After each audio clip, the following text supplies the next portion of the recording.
नमस्कार मित्रांनो, श्री स्वामी समर्थ या माझ्या यूट्यूब चॅनलमध्ये तुम्हा सर्वांचे मनपूर्वक स्वागत. ज्येष्ठा गौरीचे आव्हान यंदा 10 सप्टेंबर रोजी आले आहे.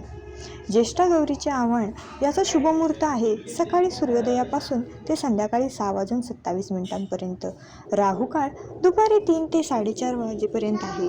त्यामुळे या काळात गौरीची स्थापना करणं टाळावे. ज्येष्ठा गौरीच्या आव्हानाचं खूपच महत्त्व आहे. या दिवशी गौरी आणि गणपतीची पूजा केली जाते. गणेश चतुर्थीच्या 2 ते 3 दिवसांनी पार्वतीचे आगमन होते. गणरायाप्रमाणे गौरीचे देखील उत्साहात स्वागत केले जाते.